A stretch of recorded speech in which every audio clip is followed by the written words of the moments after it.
tuning in to the online broadcast network, AFTERBUZZ TV. Over 20 million weekly downloads in over 150 countries, and your #1 source for after-show entertainment.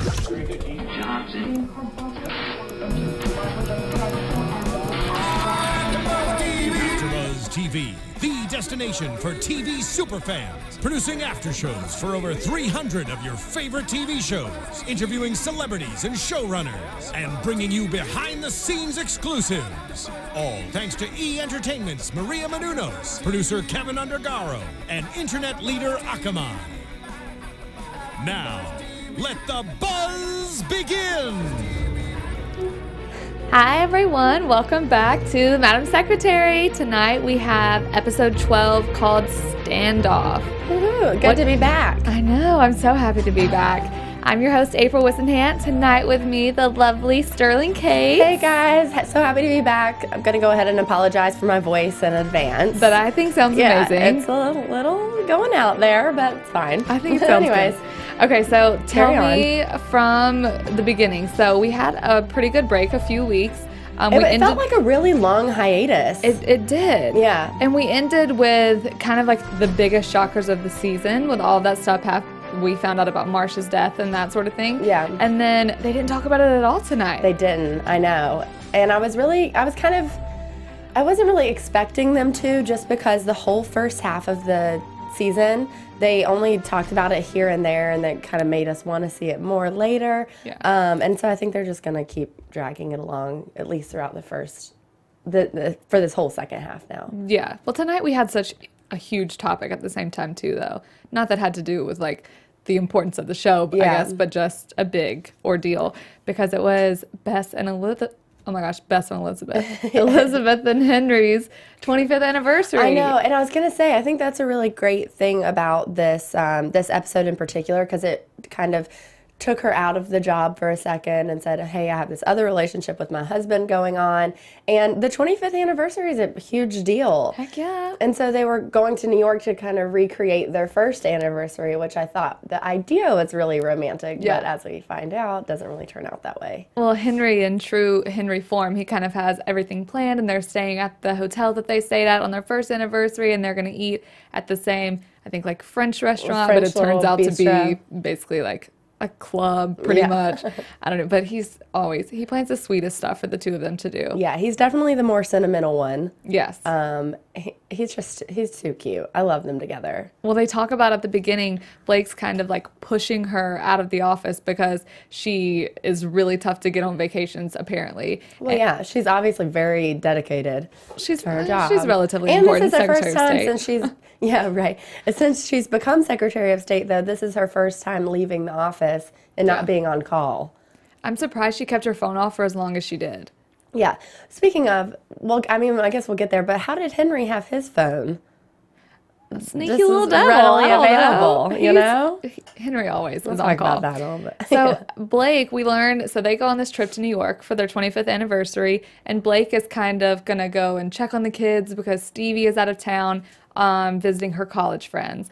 And naturally, whenever Blake finally gets to the house to check on the two kids, they bump into each other. He falls, and he doesn't break his ankle. He sprains his ankle. But he thinks it. Well, obviously, to Blake, this is a huge thing because he cares so much about pleasing Secretary of State. Obviously, that's his boss, and he's kind of her assistant. Exactly.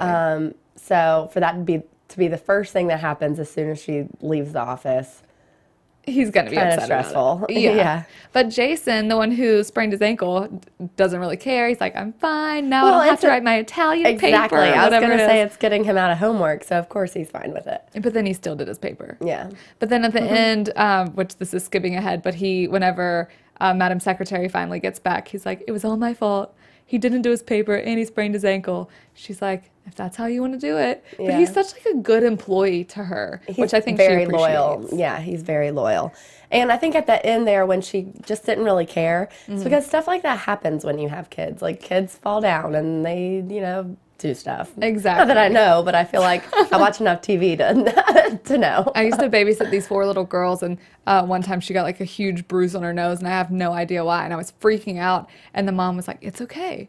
it happens. Right. I'm like, I promise not. I don't know. It wasn't my fault, I promise. Exactly. Yeah. So one of the huge topics of tonight was Klaus. We see him come back. So we know Henry was on, I don't want to say a mission. What's the appropriate word? It was a mission. It was like his on a job. Undercover job. Yeah.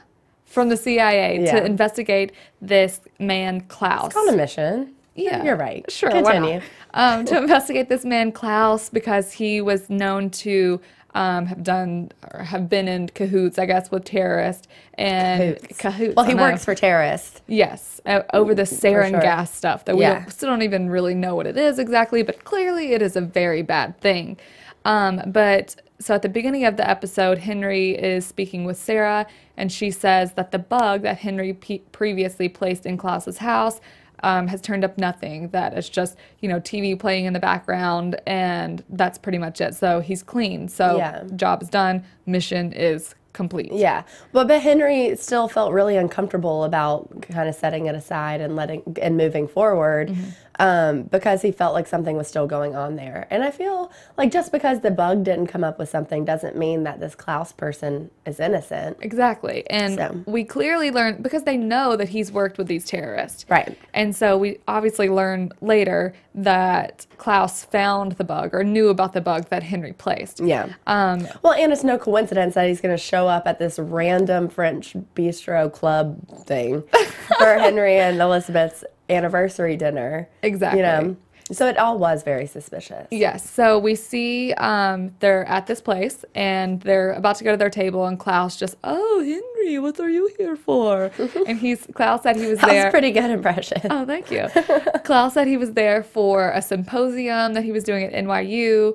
Henry is automatically, of course, very suspicious because Sarah tells him that he's supposed to be in like Tel Aviv for 6 months or something like that. Yeah. So they have Elizabeth invites him to have dinner with them because Klaus is by himself. And that was nice of her, but I didn't love. Why would she do that on their anniversary dinner? When everything is already going not as planned. I think she was just kind of.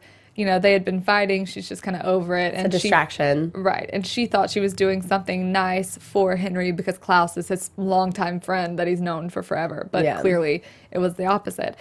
Because she didn't know that Klaus is the man that he was on. He was investigating with the CIA. Yeah. And so she obviously can't tell how uncomfortable he is. Yeah. And it just goes back to what we've talked about before when Henry started working for the CIA again, about how they kind of had that mutual agreement not to talk about their work. But in times like this is when it would be nice if she kind of had an idea that maybe this guy's a terrorist and shouldn't join us for dinner. Maybe. So she has security do, like they open his briefcase and he calls it the family and friend search. Henry does because he, they just kind of look around his papers. Right. And so Henry, they all sit down. Henry steps away and goes and calls Sarah because he's like, this is no coincidence that Klaus just showed up at this dinner.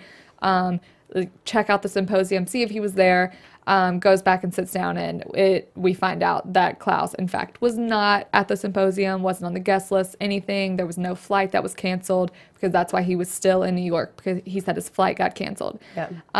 And so they're kind of talking, and Klaus goes into this conversation about how important his son is to him and how his son is the future, and that's, he's the most important thing, and And about making sacrifices, which was the sketchiest part, because he's talking about we have to make sacrifices for our kids, blah, blah, blah, So he goes and reaches for his briefcase and sets it on the table, and Henry shuts it down, and then everything goes to heck, because then the security come and take him over. Elizabeth's freaking out, what in the world's going on? Well, I don't think Henry was exactly wrong in doing that, obviously, because what if it was, what if he was pulling out a gun or something, in which case it'd be a good thing that he did. Right. But since he was clean and he was only pulling out a picture of his son, it is a little embarrassing. But at the same time, Henry knew that there was something going on there. It wasn't a coincidence that he was there, that Klaus was there. So he wasn't exactly wrong. Like, his suspicions weren't wrong. Right. But he also blew his cover, even though I guess his cover was already blown. Yeah. Because that's true. We see, so after we find out that Klaus was clean, he had nothing, he was just going to show them the picture. Then we see Henry later get a text from Klaus, and they meet in front of a police station so that he can know that he's safe. Comfortable. And he says, he's like, I know that it was you that planted the bug. So obviously his cover has already been blown. Exactly. His cover's already blown. At this point, there's no going back. It's kind of lucky that his cover has already been blown, though, because if it hasn't, then he just royally screwed up a mission. I feel like that is not what it's called, but I'm just going to continue calling it that. But blowing his cover. Yes. So I don't know. So Klaus, starts telling him, I've been working with these people, but their views have grown to be even more radical. I'm in too deep and I need help, but I don't want to go to the CIA because he doesn't want to end up in a black hole in Poland, pretty much, because the man has committed terrorism. Ultimately. Right. And so he's asking for protection, but not necessarily for himself, but for his son, because he's afraid if these people who he worked with find out that... They'll go after his son, for sure, yeah. If they find out that an intelligence agency is onto him and know about him, then they'll use his son as leverage to find out more information. Right. So do you think Henry should trust Klaus? I don't Because it seems like Klaus really trusts Henry in asking for protection. And also, you kind of have to assume, as the CIA does, when they bring him in, they're like, okay, well, you're going to have to do these few jobs for us. They're flipping him, essentially, send him back out so they can get more information.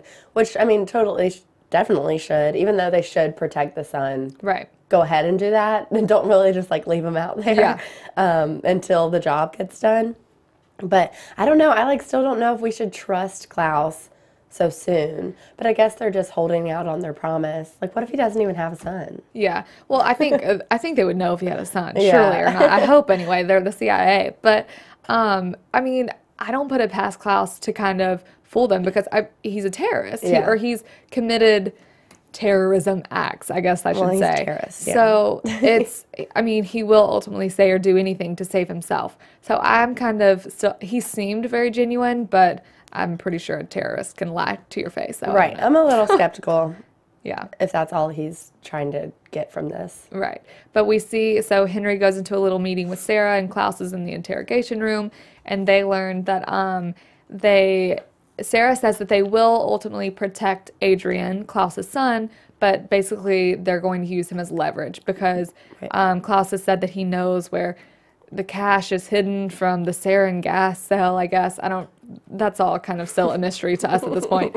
But basically in that Klaus will only communicate with Henry. And that's a red flag to me too, though, because Henry is obviously not the person who's ultimately going to set up his son being protected. His wife is the Secretary of State, but you have to cooperate with these people. So the fact that he's kind of not, I mean, he's not in the position to be making demands and to say no, only this. I mean, see, that's why I don't trust him, because if he's asking for this huge favor of the CIA protecting his family, then, I mean, there should be no questions about it. Exactly. So Klaus, I think it's kind of to be continued. I mean, we saw him for a few episodes, then not at all. I feel like that'll be kind of a running theme in this show. So maybe we won't know what happens with him again for a bit, but I think that, I don't know. Yeah, it might be a few episodes. We might see some more Henry CIA action, though. So that's kind of exciting. I like that. Me too. So in the meantime, Elizabeth, Secretary of State, is dealing with all of this what's his name? Carlos Ochoa stuff. So while they're on their anniversary vacation, they both agree to not have their phones, whatever, and to just kind of go off the grid completely. Yeah. So while she's off of the grid, we learn that a deputy, or a Border Patrol deputy his last name is Banks, was shot and killed by a man named Carlos Ochoa. So at the beginning of the episode... Yeah, well, she knows about that. That happens before. She knows about that. Yeah. This is before she leaves. Actually, the day she leaves, she's meeting with the wife and son of Banks, the deputy that was killed.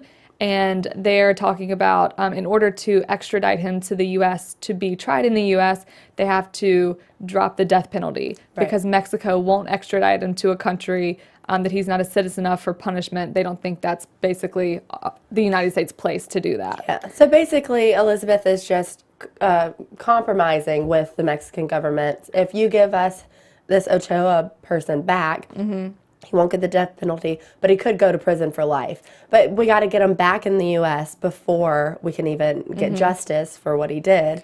So, you know, you got to make sacrifices and compromises here and there, but Exactly. it makes sense, though.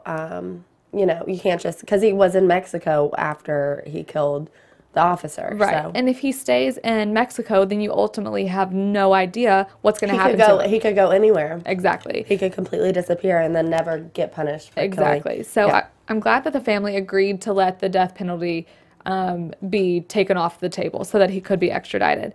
But so all of this kind of gets in the works, and then she leaves to go on vacation, and then literally all heck breaks loose. Right. Jay has a meeting with the governor of Texas, who he used to work with whenever he was his name is Lockwood. Yeah. And in the meantime, Deputy Security Cushing is the one who's in charge and is going to be acting Secretary of State. So this episode had a lot of people who had very strong political ambitions, like who aren't in a seat of power, like this Lockwood person, and then Cushing. They're doing whatever they can to kind of get their foot in the door, it seems like. Exactly. So when Jay is meeting or has the lunch with Governor Lockwood, the governor of Texas, he lets him know, you know, I'm not okay with the death penalty be taken off the table. You know, since when do we start negotiating with Mexico? Exactly. He was more upset with the fact that Mexico was, he feels like Mexico is dictating how this whole case was being handled, when really it was a compromise. You know, it's not like Mexico doesn't want them to punish the guy. It's just like, we're not going to just walk in there and grab him, you know? Exactly, which is, that's like an ongoing issue that since the beginning of our country. But apparently this governor does not know that. But so afterward, they're kind of worried that the Governor Lockwood is going to create sort of something in the media about this, because we learn later that maybe he might want to run for president in the future. So he's all about grandstanding. He likes for people to know what he's doing and to make a big scene so that he can get his name even more so out there. Yeah. And he thinks it's like him standing up for his United States rights. And when really he doesn't care. He just wants his approval ratings to go up. Exactly. So they learn quickly. I think they're watching like a video on YouTube or something like that. He posted that video on YouTube that said they were going to deploy the National Guard to the border, not let anyone through. Exactly. Which is a huge mistake. Thing. Right, yeah. So I think the National Guard was on their way or something, but we see these, it's not Texan militia, because they're basically like a group of just random Texans who go and break this Carlos Ochoa out of his Mexican jail at the border. And they were just crazy people who this Lockwood speech just fired up. Exactly. And so they want to just bring him to the United States, which I'm like, you know, that's kidnapping, right? Yeah. But so they go and literally kidnap him from this prison and take him to a prison in Texas. Yeah. But the bad thing is, where I was like, oh, even though, you know, this Texas governor is he's against the death penalty being taken off the table, I'm like, he's still a government official. He has to follow the law. Right. There's no way he'll support this, but he's like standing outside the prison saying, heck no, we're not going to let him go. I did not mean to rhyme right there, but I did. No, we're not letting go. We're not letting go. That's right, buddy. So they get him to the prison. Who comes and issues an arrest warrant? The FBI. Yeah, so the FBI issues or a warrant to get Ochoa back. Yeah. And Governor Lockwood is pretty much like, literally says no. He's like, what are you going to do? And there's not much they can do. They can't really break into the prison. Right. At this point, he had said he was deploying the National Guard because it was a state issue. Right. And obviously, you know, that's a huge issue even in today's government, is whether like states should handle certain things or if the federal government should step in at certain areas as well. Yeah, but the ambassador for Mexico, though, was saying that they were threatening to take all of their security off the border. So not just for Texas, but for other states as well that we border with Mexico. So then what was it? He said, if you guys are having problems with the controlled immigration like we have now, imagine when there's like this sea of people a tidal wave of people, of immigrants.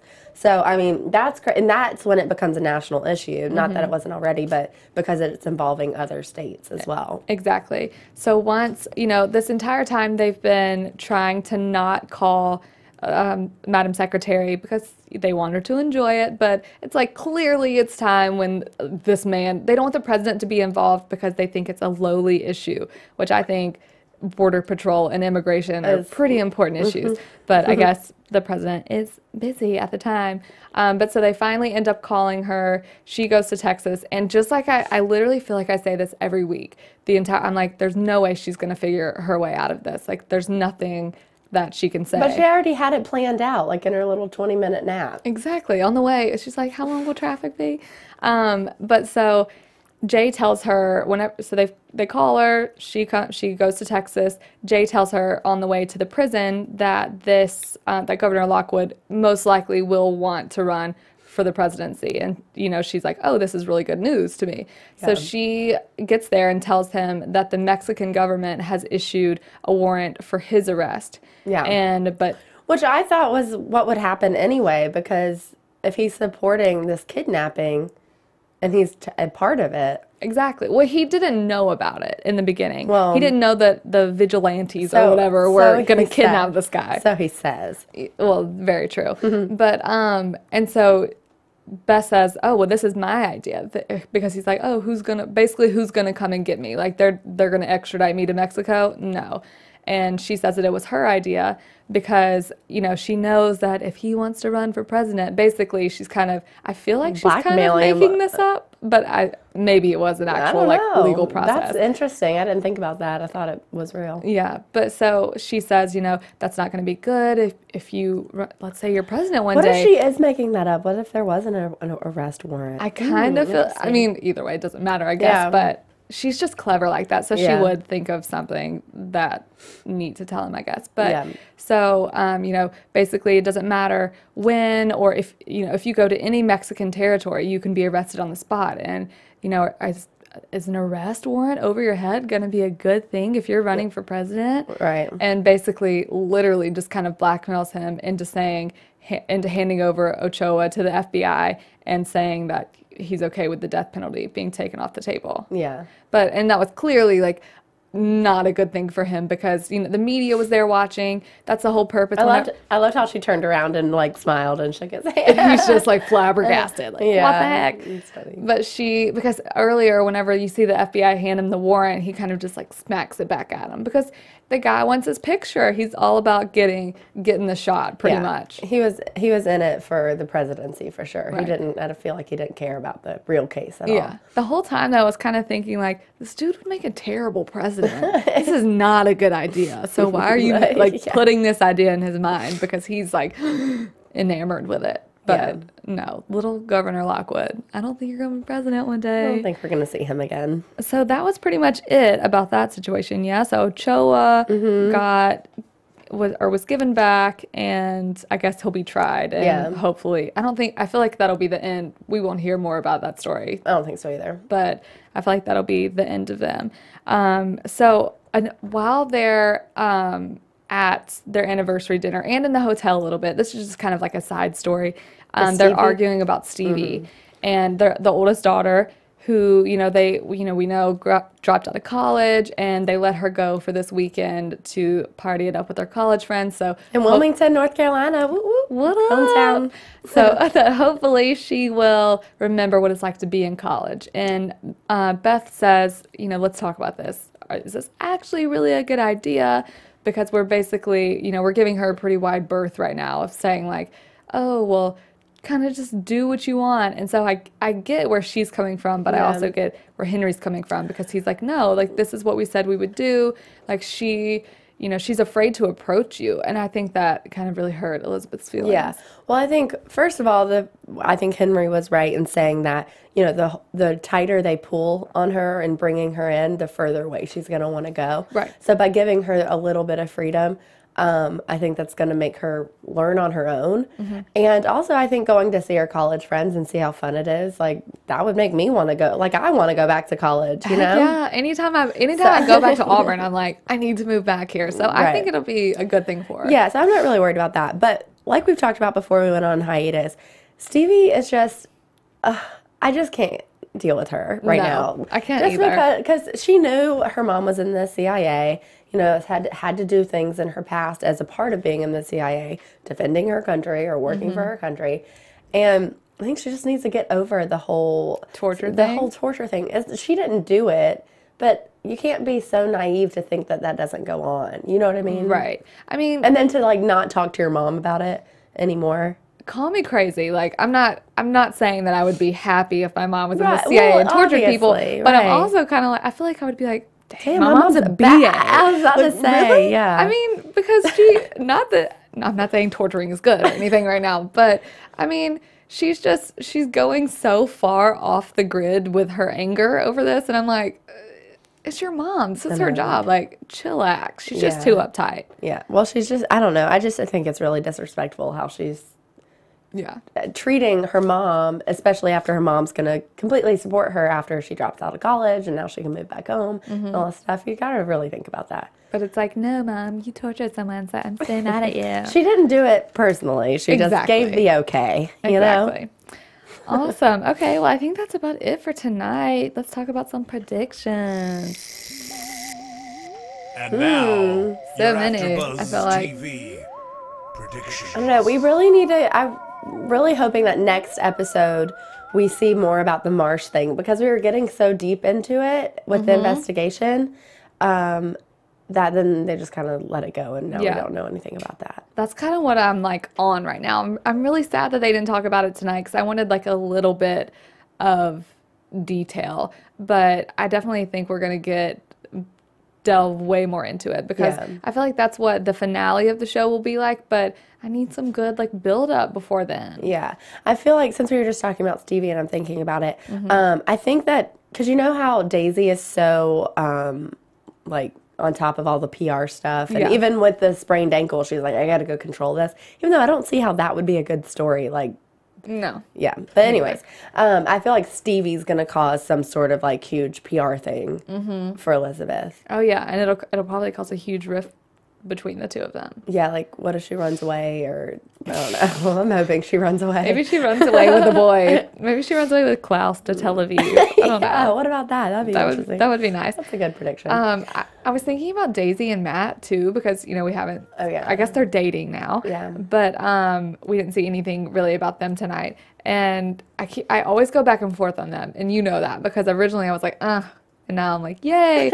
But then it's when I don't see it, I go more towards the Well, right, thing. because that's the thing, and that's what we talked about the whole first half of this season, is that they don't really have that chemistry. So even when we're not talking about the relationship or that's not coming up in the dialogue, then we don't really notice it because they don't have that chemistry just without speaking or even being like, you wouldn't know they're dating unless they say, hey, Sterling, we're dating. Yeah. You know what I mean? So I wonder if, I feel like they're not, I'm sure they'll continue it more into the season, but it really is, if I don't like see them or hear them talking about it, I'm like, oh, what? Yeah. But I'm still kind of, I'm back on the train of like, I'm over that situation. And I think I really like Jay now. He kind of went MIA a little bit there in the middle of the season, but at the beginning of the season, there was that struggle between him and Elizabeth because he was one of Marsh's guys. Right. And so it was, whose team are you working for here? But it seems now that he's really loyal to Elizabeth. Yeah. But then, I mean, it's hard to say. Maybe he'll become her second Blake.